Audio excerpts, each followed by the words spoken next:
இந்த ரிப்பேர் ரகசியங்களை ரிப்பேர் மாஸ்டர்கள் உங்களுக்கு சொல்லவே மாட்டாங்க. இத தெரிஞ்சுக்கிட்டா இனிமேல் உங்களுக்கு நஷ்டமாக. வீல் நட்டை கழட்ட முடியாம ரொம்ப டைட்டா இருக்கா? ஒரு ஜாக்கோட சக்தியை யூஸ் பண்ணி பாருங்க. அத கொஞ்சம் கொஞ்சமா மேல தூக்குனா நட்டு தனியா வந்துடும். ஒரு பைப் ஜாயிண்ட ரெஞ்ச் வச்சு கழட்ட முடியலையா?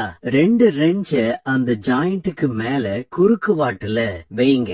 அப்புறம் கிடைமட்டமா இருக்கிற ரெஞ்ச தள்ளி அதை கழட்டிடுங்க. பீர் பாட்டில் மூடிய தட்டி தட்டையாக்குங்க. நடுவுல 2 கீறல் போடுங்க. அதுல ஒரு கேபிள் டை போட்டு அத சுவரோட வாட்டைக்குள்ள வைங்க. இப்போ அந்த டைய பயன்படுத்தி பைப்புகளை சரி செய்யலாம். ரெஞ்ச்ல இருந்து ஸ்க்ரூ அடிக்கடி நழுவுதா?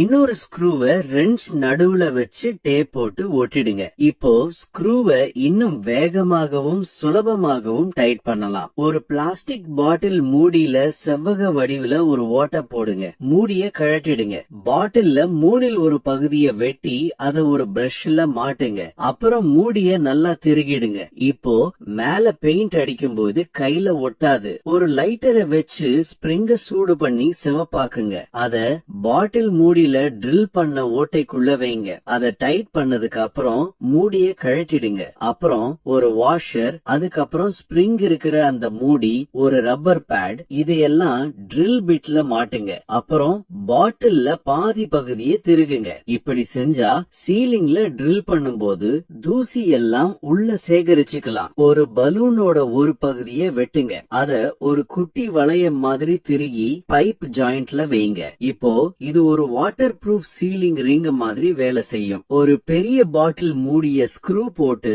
ஒர்க் பெஞ்ச் கீழே டைட் பண்ணுங்க. அதை திருகுனா சின்ன ஸ்க்ரூக்களை வைக்கிறதுக்கு யூஸ் பண்ணலாம். வேலை முடிஞ்சதும் அதை மூடலாம். கரெக்டான டூல் இல்லையா?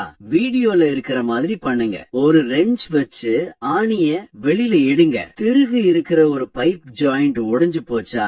பயப்படாதீங்க. அதுல 2 ஸ்க்ரூவை குறுக்கு வாட்டுல போடுங்க. அப்புறம் 2 ஸ்க்ரூக்கு நடுவுல ஒரு ஸ்க்ரூ டிரைவரை வைங்க. ஸ்க்ரூ டிரைவரை திருகுனா உள்ள இருக்கிற உடைந்த பைப்பு தானா வெளியில வந்துடும். இன்னும் நிறைய டிப்ஸுகளுக்கு என்னை ஃபாலோ பண்ணுங்க.